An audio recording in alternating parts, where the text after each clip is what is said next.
Hi, my name's Harry. I'm a Brisbane-based filmmaker, and I'm here to explore the alternative culture within the city. I've always been fascinated by the alternative culture, coming from emos to punks to straight goths. I've always wanted to take the time to actually properly explore the culture and kind of get to meet the people within it. Today I get the chance to meet Charlie.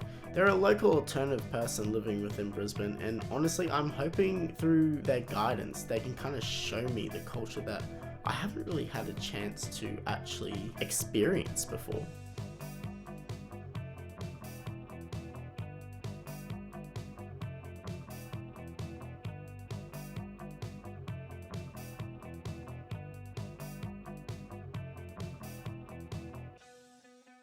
Well, first off, Charlie, thank you for coming in and talking to me. I'm really excited to get to know more about the alternative lifestyles. Thank you for having me. What is alternative lifestyle? The way I see it, it's any subculture that tries to sort of rebel against the mainstream. It's very anti-capitalist. It's just not mainstream. It's not normal. What does it mean not to be normal? I see it as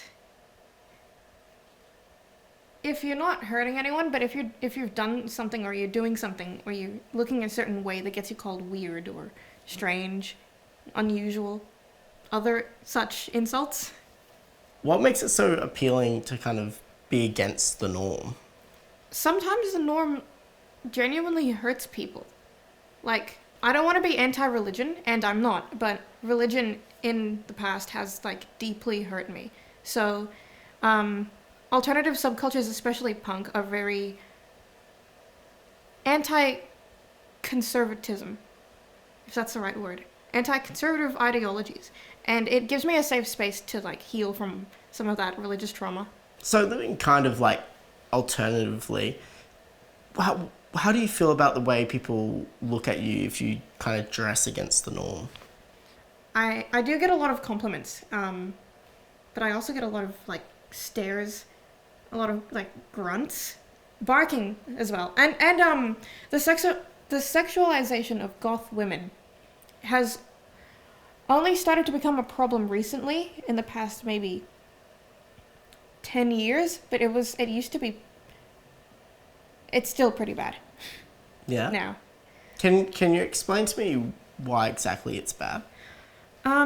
If you've seen any of those, goth dommy mommy memes, it just makes people uncomfortable because it sexualizes women just because they wear black and fishnets. It's really deeply disturbing. What makes it disturbing for you exactly? I just like the way it looks, and I like the way it makes me feel, but I don't also enjoy the sexual harassment that comes along with it. So that's something I have to learn to deal with. So, has it always been this way? I've definitely started getting a lot more compliments now. I actually did used to be barked at by children back in 2015, 16, Barked 17. at? Barked at. Well, so I would just get barked at by humans for being alternative. What's with the barking? I have no idea. It's a super common insult to just bark at an emo. And it's almost always children and teenagers. It doesn't happen anymore. I still get heckled by kids, but Do you think that has become the norm with kids of how they view people alternatively? I thought it would get better, but then the other day I got yelled emo by a 9-year-old. So that kind of undid all of that progress that I think we as a society have made in the past few years. At least it's not barking. I'm happy it's not barking.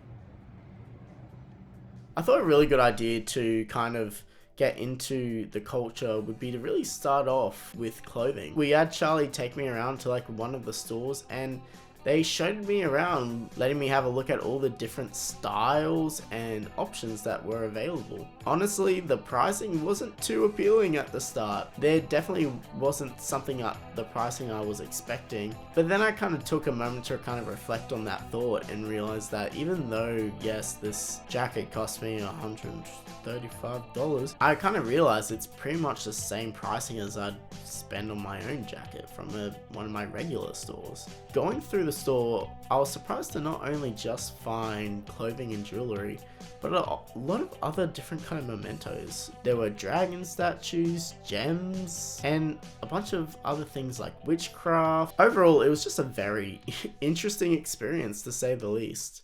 What exactly gravitates you guys towards each other? I think it's shared interests. So music is a really big one. Things like film, TV shows, books even.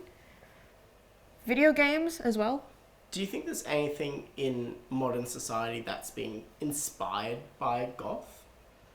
The first one that comes to mind is the Wednesday TV show, the Netflix one, because it means that people liked the Addams Family for long enough and just enough in general for Netflix to try and capitalize on that.